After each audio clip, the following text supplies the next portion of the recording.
how is AI changing the way games are designed?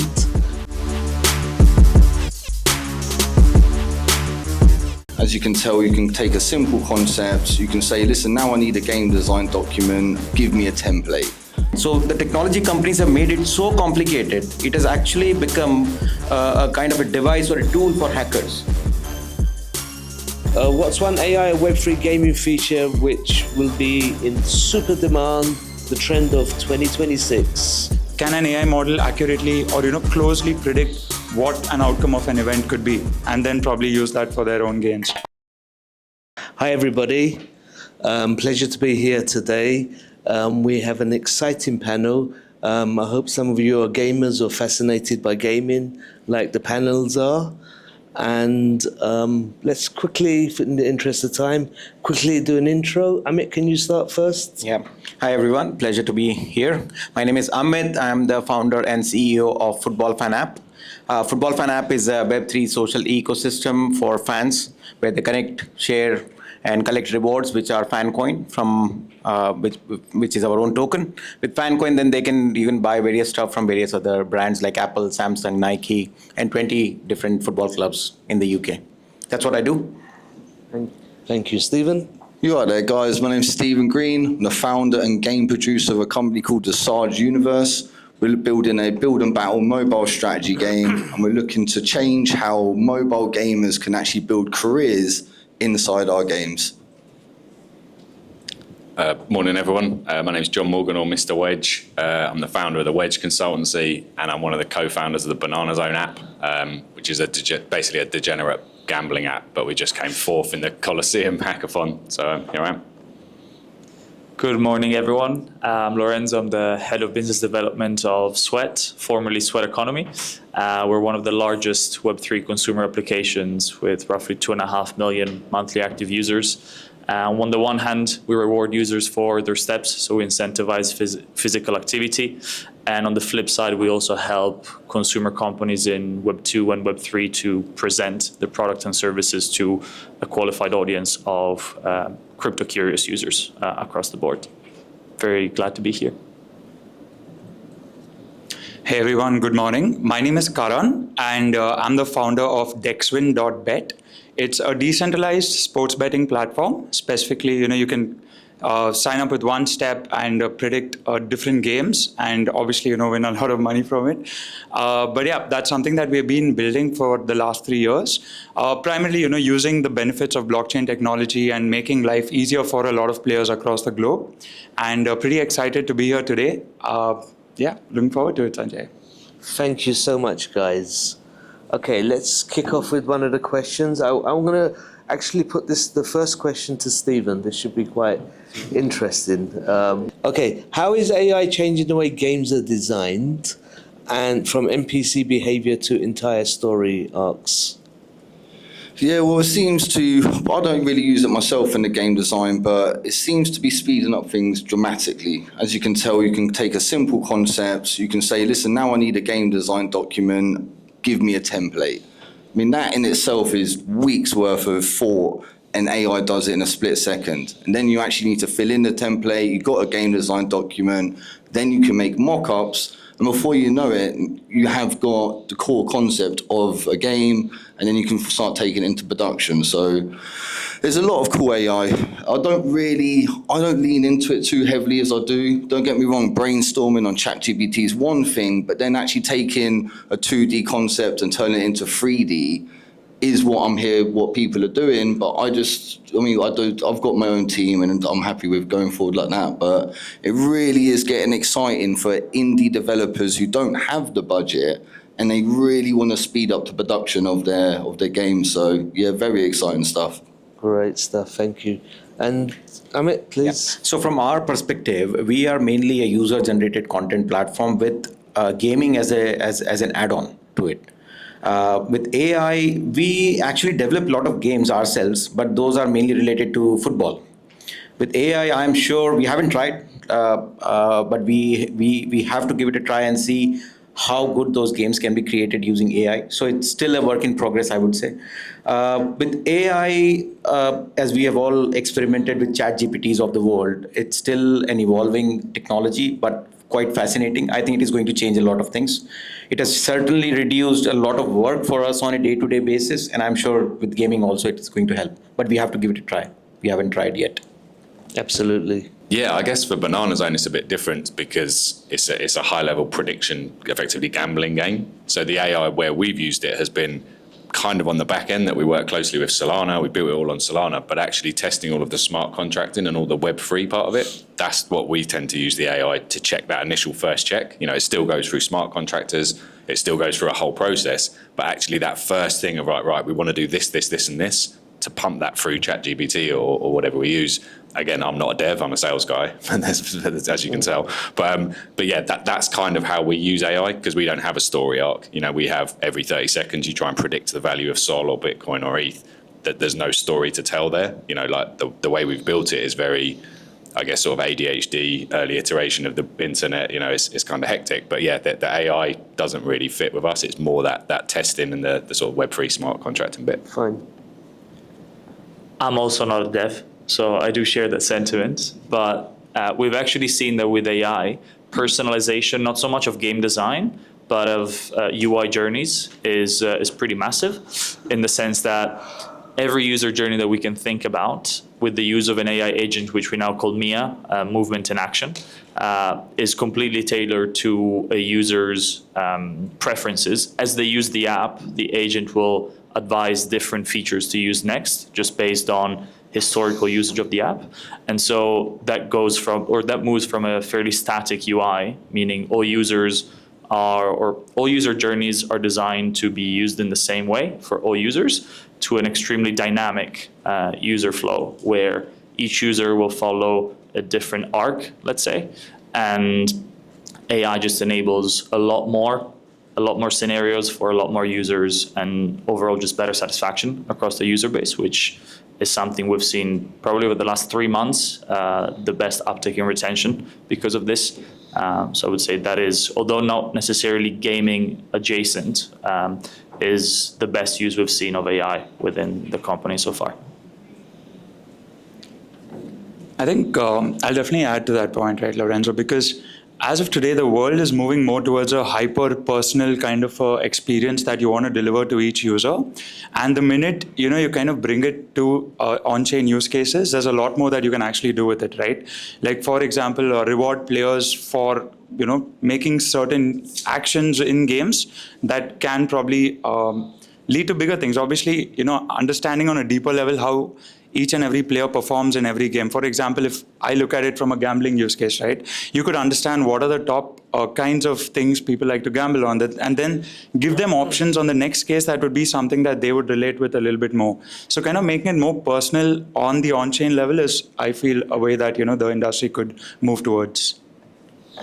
Absolutely. I think what's clearly evident is that the time that's going to be saved, which is also the cost factor to take into account. And I think overall that's going to be the benefit. ChatGPT, the others are quite limited in stories. It's what the inputs are, and that's the important thing. And that creativity, we're still at the human level, fortunately. And, let's hope it's there for a while anyway. Okay, next question. Which blockchain-based economies and ownership models in gaming will ever reach mass adoption? Something that everybody in Web3 dreams about day and night. When are we going to get mass adoption? I think it's definitely close. It's more a question of, the timeline, right? Probably, I see it happening probably in the next couple of years. The simple reason is that, with the element of AI being added, it's much more easier to kind of build these sort of use cases on it. So I definitely think it's, pretty soon, sooner than we think. Yeah, I agree. I think the biggest barrier is probably just, I think the Web3 and the AI elements of a lot of consumer applications are actually still championed. So probably a lot of our companies champion the fact that we use AI and the fact that we use Web3 rails or blockchain rails to achieve certain outcomes for users. I think the biggest step in adoption will be when companies still use those rails, but just for the benefit of the user rather than to claim that they're using it. At the end of the day, we are probably most people in these rooms will be geeks in our industry. A lot of our users don't share that same sentiment. They use our products because they enjoy the outcomes that they achieve. And so mass adoption will come where instead of being self-proclaimed AI companies and Web3 companies, we just provide a service to the end user and they benefit from the power of the technology without necessarily needing to know that it's happening on which blockchain, on using which LLM model, or etc. So I think we're close, but we're still in a phase where we champion the technology rather than just the outcome for the users. Might be just my opinion, but we do see that when we simplify things for users, everything tends to follow through rather than seeing a lot of barriers to entry. Yeah, totally, and I agree with Lorenzo on that. Really, that I think the mass adoption is going to come when we remove some of the massive hurdles. Really, so at the moment, if I say to a sort of a newbie or someone that's not in Web3, right, go and get a MetaMask wallet and then write down these 12 words and don't lose them, or you're going to lose all your money.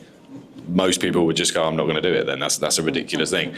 Whereas I guess I've got my Banana Zone sort of hat on here, but some of the other companies that I work with in my consultancy, that's what they're working on, is that, one of them is a unit where you grow your own lettuce and things within your own home. Part of that is that, you download the app, it tells you when to trim your kale or whatever it is, but actually built into that app is its own wallet. So when they reward that user and say, great, here's your grow token for growing your kale or whatever, it's not a case of going, get a MetaMask or a Phantom or whatever, we're going to drop it into your wallet. It's all in-app. So having that fluidity that most people don't, as Lorenzo said, most people don't care. They don't care what L2 you're on or what the Web3 stuff that's working in the background. Most people don't give a shit, really. They're just going to go, great, I've grown my kale, and you're going to say you're going to give me 100 grow token, and I can turn that into £20. All within the app. There's no additional sort of Web3 stages there. And I think that's one of the key things for mass adoption, is building these user journeys where at no point does someone feel like, oh shit, I'm going to get scammed, or someone's going to send me a dodgy link, or it's just having it where it's a normal Web2 user experience, but actually it's just being powered in the back end on the Web3. Yeah, some really good points. And to be fair, adoption happens when people, as developers, we're always trying to shove words down people's throats like NFT and Web3. Adoption happens when the onboarding process seems seamless and you don't even realize that you're holding a crypto wallet. All you know it is a wallet, and that is it. And using these extra terminologies which people don't need to hear or listen to, when we really bring it down to simple words and context in our marketing, that's when onboarding can happen. And to answer a bit more of your question about what blockchain, so we've been doing a lot of research ourselves on, obviously we've got AVAX, we've got Solana Gaming, we've got Ronin as well, which is a very popular one, but us as at the Sarge Universe, we're really tapping into Telegram and the Ton blockchain. Although it's not very popular right now, we're seeing it's the traffic which we're seeing is very valuable there, and the actual execution, the onboarding process. Everyone already knows how to use stars and so forth. So yeah, again, just tapping and leaning into that. Oh, you guys already know about onboarding. You already know how to do this. You already know how to do that. That's what's going to help us really go to market in an accelerated rate. And considering there's 1.3 billion people on Telegram already using it, there's 300 million gamers actively playing games right now, daily active users. These are the things which, if you are developers out there, you really need to find that gap in your own market. Are there first-person shooters on there? No. Well, maybe we shouldn't use that then. Where are the first-person shooters? But then you need to think about, is it saturated? Is there too many first-person shooters? These are all of the things you need to consider before going into game development, just to bring everyone back to speed. Some brilliant points over here. Simplicity is one of the most important things for mass adoption. I would like to add something else, regulations. So you need to regulate this market to be adopted by masses. If it is not regulated, it is always considered a scammer's paradise. So if you regulate it as early as possible, there are more chances of mass adoption. I echo that point. See, why they came up with that hash code were passwords were they not secure enough? And now I have to store those hash codes here and there. still the wallets are being hacked. So what's the point? So the technology companies have made it so complicated, it has actually become a kind of a device or a tool for hackers, more than simplicity for the end users. So they need to simplify the technology, they need to simplify the onboarding process, as my colleague said here, and regulations has to be brought in. With the new Genius Act that has been passed on Friday last week in the US, I think this will give various different opportunities to various people. So yeah, regulations. Absolutely, thank you for that. I mean, very quickly, the question says mass adoption. So the masses, they don't play a game because it's got blockchain or not. They play the game because they want to play the game. Absolutely. And similarly, developers should think the same way. Does my product need blockchain? You see, because it's a technology essentially. Do you need that technology? So that's the eyeballs that people should be looking at it. That's the first question you should ask yourself before you start any Web3 company. Do we really need a blockchain for this? Yeah. So which you can do in Web2, why not? Absolutely.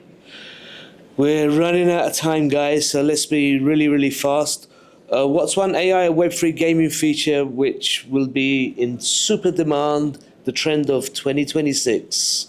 Who's got a crystal ball here? Maybe I'll give it to my colleague who's more into gaming production.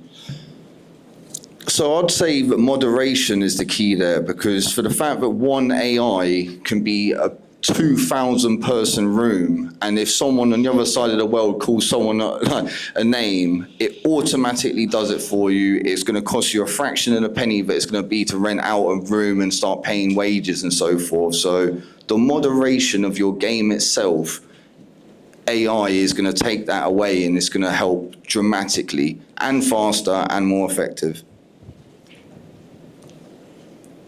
Yeah, I don't know for Banana Zone, if I'm being honest. It is what it is. It's very pure, like that the AI element. As I said, we've used it on the back end stuff, but like in regards to actual customer experience or user experience, yeah, it's a very pure thing that we've built. So we're not really using AI there, but yeah, on all the other stuff and all the sort of UX testing, and I guess sort of we just got our first 1,000 beta users. They gave a mass amount of feedback. So with that, rather than having one of my staff going, right, go through that and tell me all the points of the UX where someone has a problem, we just fed it all in, and they were like, okay, here's the top thing you should look at. So it's it's just speeding up those processes that are kind of tiresome, I guess. Very quickly, probably interoperability. So I think this is useful for a lot of games, for users to be able to carry assets and identities through a wallet across, whether it's different chapters of the same game or just different games. For us specifically, because we're not necessarily a game, is just the ability for users to use multiple chains within the same wallet, where they earn tokens for their steps and be able to use those steps as a universal gas token to interact with different blockchains and different projects across them. So for us, the biggest thing over the next 12 months will be interoperability across different chains. Back to the point that users don't really care about what chain something is on. They care about end outcomes and why they're using a specific product, regardless of what Rails is running on. If we can facilitate merging between Rails, then that's half of the job done. I think there are two main things that I've personally witnessed in terms of what could be the next AI feature that users have wanted, at least on the platforms that I've worked on. One is definitely in terms of hyper personalization, right? I kind of brought that up in point one, and the second, that something that we have kind of been asked by a lot of users is build out some kind of a prediction AI, right? That kind of tells you which team is going to win, for example. Obviously, it kind of works against us, but that's something that people are thinking more in terms of, can an AI model accurately or closely predict what an outcome of an event could be, and then probably use that for their own gains. So that's something that I could see it go through. I kind of agree with you, Karen. We're actually working on both the items that you're talking about. Hyper-personalization is very general, because that's, I think, the way everything's going to go in everybody's lives. So that's going to be. But when it comes to the prediction side of things, with Trump in power, we're going to get greedier and greedier. So it's going to be a lot of tools to help with that. Okay, let's just do one more question quickly.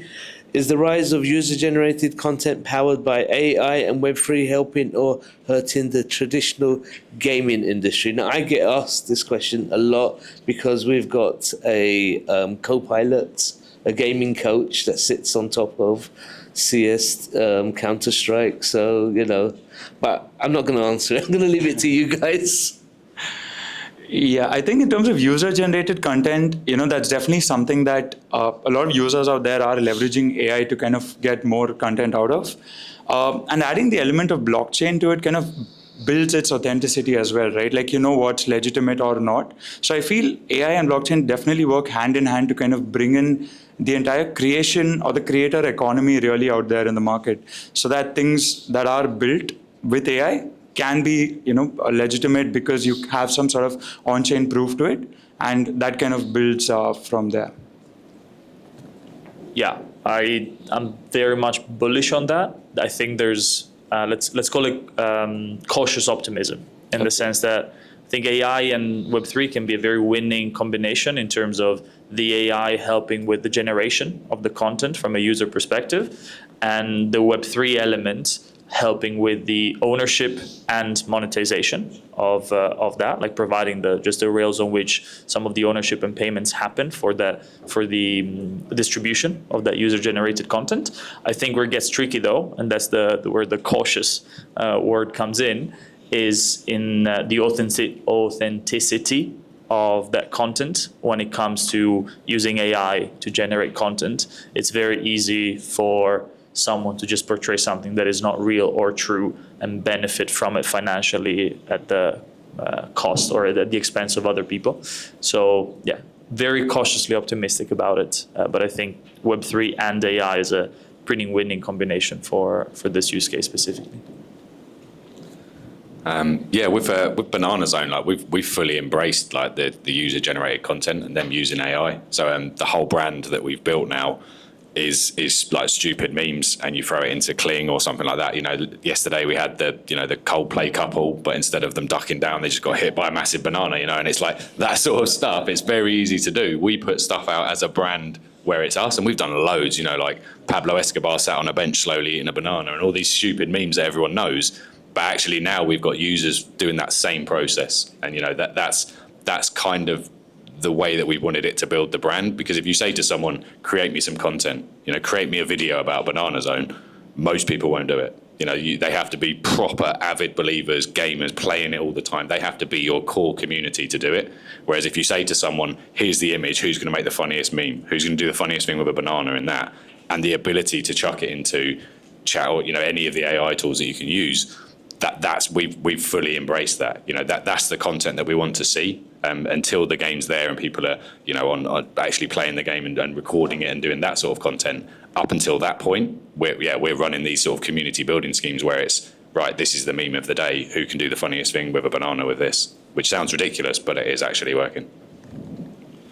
Yeah, but it's absolutely genius as well, isn't it? So you got to appreciate comments like that, because it's all about growth hacking here and working out. These influencers, we know the price tags are going higher and higher. With UGC, anyone, anywhere around the world can create such unique and funny memes like that. And that is what I'm pro for. But then on the other edge of that, when it does get a bit too spammy and all the authenticity is gone, which will never be gone totally, but that's what I worry about. But we're nowhere near there yet. So let's just enjoy it and make some funny memes. So this question is probably very close to our product and myself, user-generated content. So if you go onto Football Fan app, a lot of people, they create their own content and post it over there. And I get this question every now and then, that when you create any video, any image, and send it to someone, it's AI generated, AI created. So what do you mean by that? Did you understand what's the content in that video and the picture? Or you want me to handwrite it and film it and edit it for you? So I'm sure this notion that it is AI generated content and not good content will disappear in near future. And there are a lot of copyright issues with user generated content. So if you create a content, you mix certain music, certain videos from here and there, it carries a lot of copyright issues. So if you start leveraging AI videos, those copyright issues will be taken care by the AI technology that you're using. That will eradicate the copyright issues and will help a lot of content creators. So I think it's better to embrace the AI videos and creation of AI videos and the images as well. And it is only going to change it, and it will speed up things. I mean, at Score, our entire team, well, apart from me, that is, I have been esports players, essentially. So, and that means my graphic designers, my video editors, each and every person's there. So they kind of live, breathe, eat the content in any case, because it's part of their day-to-day life. But look, with technology, you don't go backwards. It doesn't unwind. It only goes forward. And like just a statistic I was reading is that there's like 20 billion images globally. That's all the humanities pictures for the last X amount of years, and that includes scriptures on ancient walls, etc., etc. And in 1 year, that 20 billion has been surpassed by AI. Yeah. So that's where we are, that's where we're going. So we have to embrace it. We really have to work with it.